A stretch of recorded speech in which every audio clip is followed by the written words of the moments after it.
हे जिज्ञासुओं, नमस्कार। आपका स्वागत है डॉक्टर पवन शुक्ला एजुकेशनलिस्ट नामक यूट्यूब चैनल पर। आप जानते हैं कि हम लोग इस समय शिक्षा शास्त्र विषय की चर्चा कर रहे हैं, जिसमें सूक्ष्म शिक्षण की बात चल रही थी। सूक्ष्म शिक्षण में आप जानते हैं कि जो शिक्षक व्यवहार होता है, कौशल जिसे कहा जाता है, जिसके द्वारा शिक्षक छात्रों को किसी विशेष प्रकरण की ओर प्रेरित करता है, सीखने के लिए अग्रसारित करता है। तो उन कौशलों में कई कौशल हैं, जिनमें हमने प्रस्तावना कौशल को जाना है। आज जो हम इस वीडियो के अंक में हम आज अनुशीलन प्रश्न कौशल यानी स्किल ऑफ प्रोबिंग क्वेश्चंस यानी जो प्रश्न पूछने का कौशल है, जिसे आप प्रश्नीकरण के नाम से भी जानते हैं, आज हम उसी की चर्चा करते हैं कि प्रश्नीकरण कौशल होता क्या है। तो प्रश्नीकरण कौशल में जानने के लिए थोड़ा सा हम इसकी भूमिका को देखते हैं कि teaching means skillful questioning to force the mind to see, to arrange and to act. यानी जो स्किलफुल क्वेश्चनिंग है, कौशलपूर्ण जो प्रश्नीकरण है, उससे क्या होता है, उसके द्वारा ही शिक्षण का पर्याय पूरा होता है, जिससे कि वह बल देता है माइंड को to see, to arrange and to act, देखने के लिए, समझने के लिए, व्यवस्थित करने के लिए और एक्ट करने के लिए, क्रिया करने के लिए। तो यह परिभाषा थ्रिंग ने प्रोबिंग क्वेश्चन की दी थी कि टीचिंग मीन्स स्किलफुल क्वेश्चनिंग, यानी जो कौशल से परिपूर्ण जो प्रश्नीकरण है, उसके द्वारा होता क्या है कि जो बालक है, जो भी अधिगम करता है, उसके मस्तिष्क को प्रेरित किया जाता है, बल दिया जाता है कि टू सी, वो देखे, समझे, जाने, टू अरेंज, व्यवस्थित करे, एंड टू एक्ट, और जो कुछ देखा समझा जाना उसने, उसके हिसाब से वह क्रिया करे। क्या करे? क्रिया करे। अब विषय वस्तु को सरल एवं रोचक बनाने में प्रश्नों की एक महत्वपूर्ण भूमिका होती है। प्रश्नों की सहायता से शिक्षक क्या करता है, वो विद्यार्थी के संपर्क में आता है, उन्हें उत्प्रेरित करता है तथा उनके मस्तिष्क को क्रियाशील करके आवश्यक ज्ञान का प्रसार करता है। इस प्रकार शिक्षण की निपुणता प्रश्न पूछने की कुशलता पर भी निर्भर करती है। प्रश्न पूछना एक कला है, जिसमें प्रत्येक शिक्षक को निपुण होना आवश्यक है। प्रश्न पूछना एक कला है। यह कला इसलिए है कि इसके द्वारा विद्यार्थी के ध्यान को प्रकरण की ओर प्रेरित किया जाता है, केंद्रित किया जाता है और उसको अग्रसारित किया जाता है, जिससे कि वो विषय वस्तु को समझ सके। प्रश्न पूछना एक कला है, जिसमें प्रत्येक शिक्षक को निपुण होना आवश्यक है। सामान्यतः जो प्रश्न पूछने के उद्देश्य हैं, कोई प्रश्न क्यों किया जाता है, उसके निम्नलिखित उद्देश्य होते हैं। पहला है कि विद्यार्थियों को प्रेरित करने के लिए तथा उसका ध्यान मूल पाठ की ओर आकर्षित करने के लिए प्रश्न पूछे जाते हैं। जब प्रश्न पूछा जाता है तो उससे विद्यार्थियों को प्रेरित किया जाता है, मोटिवेट किया जाता है, उनको आगे बढ़ाया जाता है और उनका ध्यान मूल पाठ की ओर आकर्षित किया जाता है कि जो मूल पाठ है, जो मुख्य विषय है, मेन टॉपिक है, उसकी ओर विद्यार्थी के ध्यान को आगे बढ़ाया जाता है, उनको आगे किया जाता है। दूसरा उद्देश्य प्रश्न पूछने का कि विद्यार्थियों में रुचि एवं जिज्ञासा उत्पन्न करने के लिए, कि जो विद्यार्थी हैं उनमें रुचि उत्पन्न हो, उनमें जिज्ञासा उत्पन्न हो, जिससे कि शिक्षण कार्य सुचारू रूप से चलता रहे। तो जो क्यूरियोसिटी होती है, जैसे कि आप इसको समझने के लिए छोटे बच्चों के साथ आप जब रहेंगे तो आसमान में देखेंगे कि जो आसमान दिखाई दे रहा है, उस आसमान में बालक दिखाएगा कि वो तारे रात में क्यों चमक रहे हैं, वो क्या चमक रहा है। आप बताएंगे तारे हैं।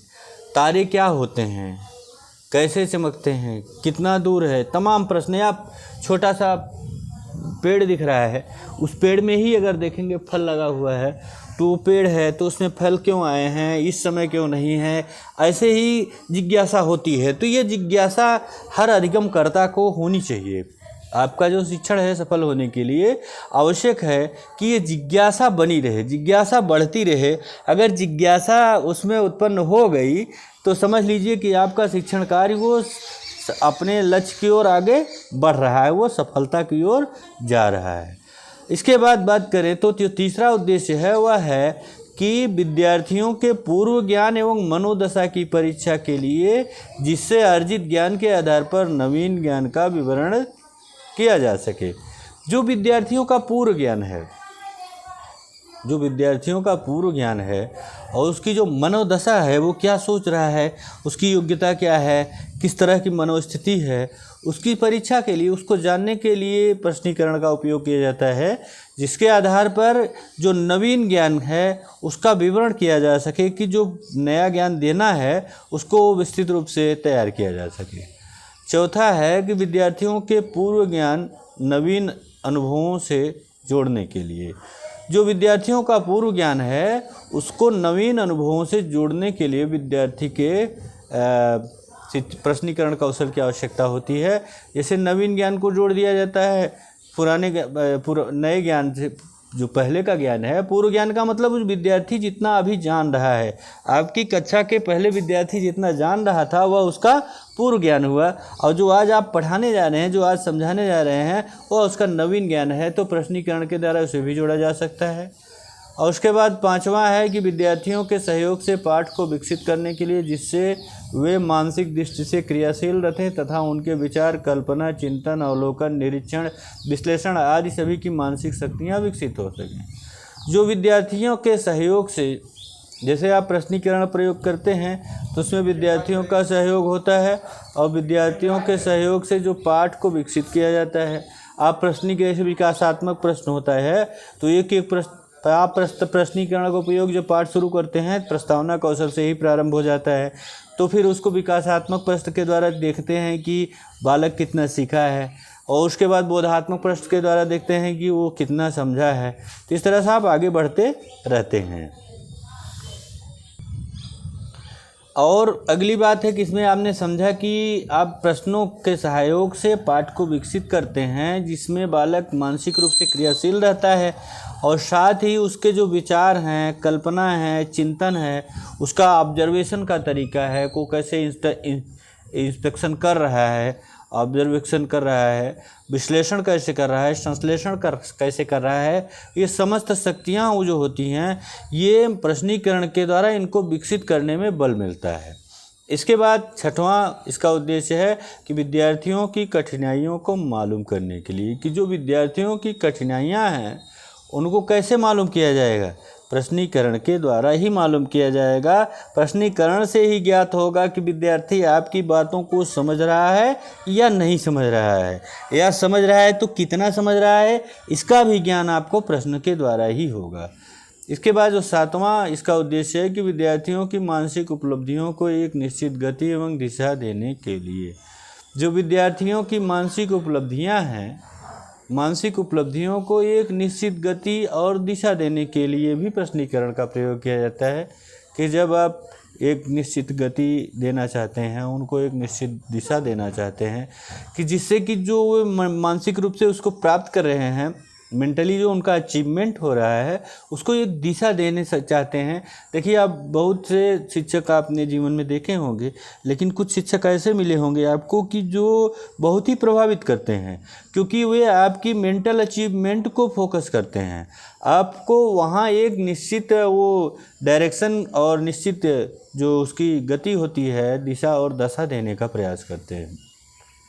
इसका सातवां उद्देश्य है, आठवां, विद्यार्थियों के बोध का मूल्यांकन करने के लिए, जिससे कि ये पता चल सके कि कितना उसने सीखा है और कितना नहीं सीखा है, और जो नहीं सीख पाया है तो क्यों नहीं सीखा है, क्या कारण थे, कौन सी परेशानियां थी, उनको दूर किया जा सकता है। तो प्रश्नीकरण इसमें यह उद्देश्य पूरा करता है। उसके बाद विद्यार्थियों की झिझक को दूर करने के लिए, उसमें आत्मविश्वास उत्पन्न करने के लिए, जिससे कि अभिव्यक्ति की शक्ति विकसित हो जाए। जो विद्यार्थियों की शिक्षक को झिझक को दूर करने के लिए है, कि जो झिझक होती है। आप जानते हैं ना, एक बालक जानता रहता है, अधिगम करता बहुत बार होता है कि वो जानता रहता है, लेकिन हेजिटेशन के कारण, हिचकिचाहट के कारण, झिझक के कारण कि मेरा प्रश्न सही होगा कि नहीं होगा, जो मैं उत्तर दे रहा हूँ गलत हो जाएगा तो लोग हंसेंगे, ये तमाम बातें वो सोच करके बैठा रहता है कि जाने दीजिए, जिनको आ रहा है उत्तर देंगे। ये गलत है। इसको आपको एक शिक्षक के रूप में इनको दूर करना है। तो आप बार बार जब प्रश्न पूछेंगे तो उसमें ये झिझक दूर हो जाएगी। इसके बाद 10वां इसका उद्देश्य है कि विद्यार्थियों द्वारा सीखे गए ज्ञान की पुनरावृत्ति एवं प्रयोग करने के लिए, जो बालक ने सीखा है उस ज्ञान की पुनरावृत्ति और प्रयोग के लिए प्रश्नीकरण का उपयोग किया जाता है, जिसमें आप प्रश्न पूछते हैं तो उसने जो सीखा है उसको बार बार दोहराता है, पुनरावृत्ति हो जाती है। और साथ ही साथ प्रयोग कहाँ करेगा, जैसे कोई भी विषय है जो उसने सीखा है उसका कहीं ना कहीं उसका उपयोग होता है, तो वह उपयोग के लिए भी आप पूछ लेंगे तो बताएगा, तर्क करके चिंतन करेगा, वो उत्तर देगा। इसके बाद 11वां इसका उद्देश्य है कि शिक्षक छात्र अंतःक्रिया में छात्र को एक शैक्षिक छात्र को एक सक्रिय कार्यकर्ता के रूप में कार्य करने के लिए, जो आप जानते हैं कि जो कक्षा शिक्षण होती है उसमें 3 प्रकार की अंतःक्रियाएं होती हैं। एक तो टीचर टू क्लास, शिक्षक और कक्षा अंतःक्रिया, और दूसरी अंतःक्रिया होती है जो वह है छात्र शिक्षक और छात्र अंतःक्रिया। जब कोई शिक्षक प्रश्न पूछता है छात्र कक्षा से तो शिक्षक और कक्षा अंतःक्रिया हो गई। लेकिन जब वह किसी एक व्यक्ति से कहता है कि रमेश तुम बताओ, मोहन तुम बताओ, करीम तुम बताओ, तो जोसेफ तुम बताओ, तो यह क्या होता है, ये शिक्षक छात्र अंतःक्रिया हो जाती है।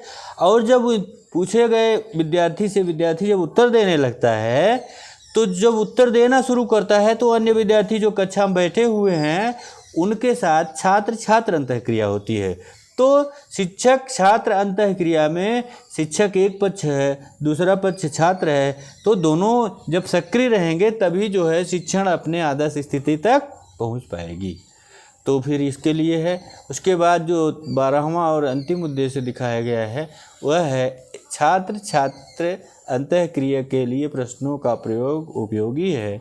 प्रश्नों के माध्यम से शिक्षक अपने शिक्षण का मूल्यांकन करता है। जो छात्र छात्र अंतःक्रिया है उनके लिए प्रश्नों की उपयोगिता होती है, और प्रश्नों के माध्यम से शिक्षक क्या करता है, अपने जो शिक्षण है अपने शिक्षण का मूल्यांकन करता है कि जो शिक्षण किया गया वह कैसा था, क्यों था, और उसमें कितने सुधार की आवश्यकता है, कितना लक्ष्य की उसकी प्राप्ति हुई। तो इस तरह से हमने आज अनुशीलन प्रश्नीकरण के उद्देश्य और इसको समझा, परिभाषा को कि क्या होता है। अगले वीडियो में हम जो प्रश्न होते हैं इनके वर्गीकरण को भी विस्तृत रूप से समझेंगे।